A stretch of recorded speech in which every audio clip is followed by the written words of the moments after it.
Hey, this is Seth, and in this video, I want to talk about the question, should you hide your location from your employer if you are a remote worker and you are traveling, particularly if you are traveling internationally? Now, this is a really interesting question that I saw some videos on, and there are some interesting solutions for this, technical solutions. We make it appear that you're in your home country when you're traveling abroad, but I also want to address the ethical concerns I have about this, and really, should you deceive your employer about where you are? And why would you need to do that? And is it possible for you to actually be transparent and talk directly about your employer and have a job that allows you to travel while you're working remotely?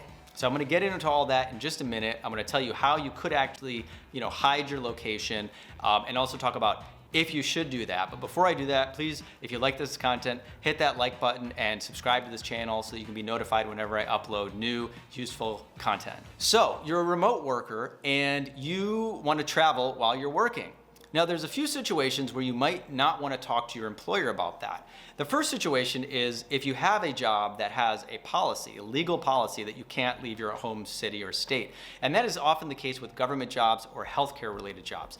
Now, in that case, I really don't want to recommend or advise you to break that policy. I think you should respect the employer policy. But for some people, you may have an employer that seems to have an unreasonable policy. Like, why shouldn't you be able to travel while you're working, so long as you're getting the work done? Your employer really shouldn't have that kind of control over you. So I understand the desire to sort of hide where your location is if you're moving all around the country or all around the world. Now, one of the ways you can do this is there actually is a technical setup to do this. Now, I'm not an expert on this, but there's a guy, I'm going to link to his video. He has a whole step-by-step video plus consultations he does about a travel router and a home router. And basically, there are two different routers that you would purchase. One of the routers would go in your parents' house or your friend's house or someone's house in the city where you're supposed to be located. And then you would travel around with this travel router, which would take the Wi-Fi signal from wherever you are, and it bounces it through the home router and makes it appear that you're in your home country or your home city. Now, this is something you can do. I'm not advocating that. I'm not really condoning that. I just want to let you know that it is an option, again, depending on your situation. I think that if you have a government job or a healthcare job and anybody finds out that you have been deceiving them about your location, I think you could get in trouble, and that's not a really good idea. I also don't think you should have to hide your location because there are so many good employers and good companies that will allow you to travel. But if you do want to use this technology, check out this guy's video. So what if you want to travel and you're nervous about talking to your employer about it, or you don't think they'll let you? I really want to encourage you to change your mindset and your thinking about this, because I think the fear of telling your employer that you're going to travel or they say you can't do it is a scarcity mentality. Guys, the labor market is still very, very strong. Employers need workers. Remote workers. And even if you're working a low income skill or something not that sophisticated like customer service or data entry, if your employer won't let you travel while you're working remotely, then you should try to find another job. And I would always recommend that you be direct and straightforward with your employer about what you're going to be doing. Don't hide this kind of thing. I mean, I don't think you have to tell your employer if you're taking a road trip every once in a while, but I saw this one video from this individual, this gentleman, who is where I first heard about this thing. And he's living in Southeast Asia, working a remote job based in the US, and nobody at his work knows that he is in Southeast Asia. He works at nighttime because it's daytime in the US, it's nighttime in Southeast Asia, and he has this home router set up. He has the travel router and the home router, so it looks to the company and anybody looking at his IP address that he's at home. But he's even gone so far as to give people advice on how to deceive your coworkers about the fact that you're not out of the country. So he's like, if someone asks you what you did that weekend, you got to be careful. Of course, you can't say I went to the Bangkok night market, because then what do you mean Bangkok? Don't you live in Kansas City? And this is when I started to really think about this thing from an ethical perspective. And I said, if you're working like a data entry job and you're not really talking to anyone, that's one thing. I can see where this would be useful if you're just trying to kind of get around these rules and they seem pretty arbitrary. But if you're on a team and you have coworkers and you're building relationships and you're connecting with each other and you are consistently deceiving them about your location, I think I would not advocate that. I don't think it's going to turn out well for you in the end. I think it's very easy to slip up, and I just don't think that's a good way to build relationships or to live your life. I think you should be able to be open with people about where you're located. And also, for a lot of these remote jobs, it's like, why would they even ask where you are so long as you're getting your work done? In digital marketing, one of the great things about having a skill set like that is that this is a high value skill. So employers understand the value you're bringing to the company, and they're willing to work with you so long as you get your work done. That's really the main concern they have. They probably don't care if you're in Timbuktu or Africa or Europe or wherever, so long as you can do the work. The main issue you run into when you're out of the country is the time zone difference, and that's something you have to be accountable for. But if an employer just arbitrarily doesn't want you to leave the city or your house, that's not a very good employer, and I don't think you should, I could see where you'd say, okay, well, forget that. I'm just going to use this device to mask where I am. But I personally would look for a different employer, or again, level up your skill set so that you have a skill set that's valued enough where you can have these kinds of conversations. My girlfriend is a coder. She programs JavaScript, and she was working in Denmark. She's, from the EU. And she was working in this company in an office in Denmark, and she basically said, I don't want to live in Copenhagen anymore. I'd like to travel. And she said to the boss of the company, I want to be remote. And they said, okay. So they set up an arrangement.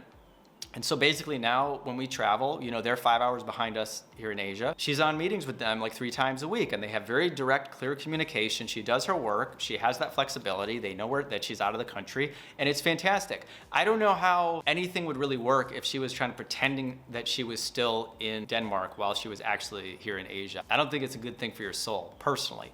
But, it's not for me to judge. I'm just giving you information and you can make your own decision. Again, most of my students who do get these remote jobs, they're valued enough where they can have open conversations with the employers, and the employers are usually very flexible and understanding. Now, if you are traveling and you're forgetting about business meetings and you're dropping workload and you're not doing your job, that's very different. But if you can get your job done, I would encourage you to be transparent and stand for what you want in life. Don't feel like you have to hide what you want, because if this company won't accommodate you, there's another company that probably will, especially when you have a high value skill set like digital marketing. Now, I had some extra thoughts after I recorded the first part of this video. As you can see, I'm wearing a different shirt and the camera's a little different. I had these thoughts that I wanted to add to this video. So the first thing is this. I'm a big proponent of asking for forgiveness and not permission. I think it's better to do something and then afterwards kind of worry if it was right or not, rather than worrying too much if it's the right thing to do. Now again, if you're in an industry where it's like illegal or there's mandates that you can't leave your location, that's a different story. But if you're getting hired by a company and you know you can do the job, and it never comes up, the topic of travel, I just wouldn't bring it up. I wouldn't lie to people and tell them you're not traveling necessarily and hide your location personally. But if it doesn't come up, I don't see why it would even be an issue. For instance, here's a good job posting where it talks about, it's a remote job, and it talks about location. Now it doesn't say you have to be physically located. It says you have to be in a location where you can have Zoom meetings. And that is absolutely, totally 100% appropriate for them to ask that. And if you are traveling, you are responsible for making sure you have good internet and that you can do the job just as well as if you were at home. But they put it right there, and I think it explains everything perfectly, which is to say, if you get your remote job, maybe you start out working at home and then you start traveling around, and if you make sure that you are in a location with good Wi-Fi where the camera is set up properly, why would it even matter? Why would the employer even care that you're here or there? And again, I wouldn't mention it. And if it comes up in conversation, and if somebody at the company does have a problem with it, I would just act innocent. I mean, you are innocent. It's like, nobody explicitly said. I mean, if they sit you down and they go, you cannot travel, then I would say, okay, well, this isn't gonna work for me because I'm going to be traveling. But if it never comes up in any of the conversations, you're doing the job, everything's fine, and then they find out that you're in another city or country and they have a problem with it, and you just ask, what's the problem? That's really the position I would come from. What's the problem? Was there a policy I wasn't aware of? Are you not satisfied with my work? And that's another way, I think, a more empowering way to look at it, again, where you're not directly deceiving anybody, but you also don't have to kind of disclose, jump up in front of people and say it.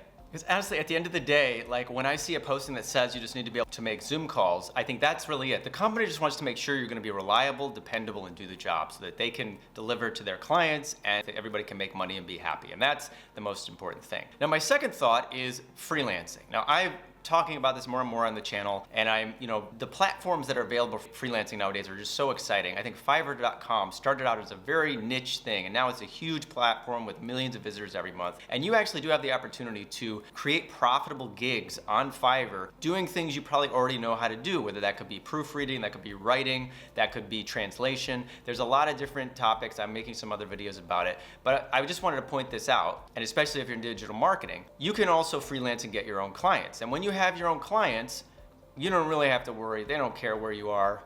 I mean, I've worked with so many freelancers and I don't know where they are. I don't care where they are. They don't care where I am. It's just not an issue. Of course, the trade-off is the fact that then you do have to get your own clients. But again, if you have a high-income skill like digital marketing, it's not that difficult. And even if you have a more basic skill set, if you use a platform like Fiverr, it's never been easier to find clients. And again, if you're traveling out of the country, your cost of living is much lower. So it's not like you have to make $5,000 a month. You could make $500 a month, $1,000 a month in some countries and still be making a decent living, if you're getting paid in US dollars. So I'll probably make more videos about that, but I just wanted to give you a full context of this conversation. I think it's a very interesting topic. I wanted to give you some options in terms of technology and your mindset and your approach. And I hope that, this has stimulated some thoughts and given you some inspiration and some ideas. And I'd love to know what you think. So please feel free to leave your comments and questions below the video. Do you agree with what I'm saying? Do you disagree? Have you tried this yourself? Let me know, and I will see you in the next video.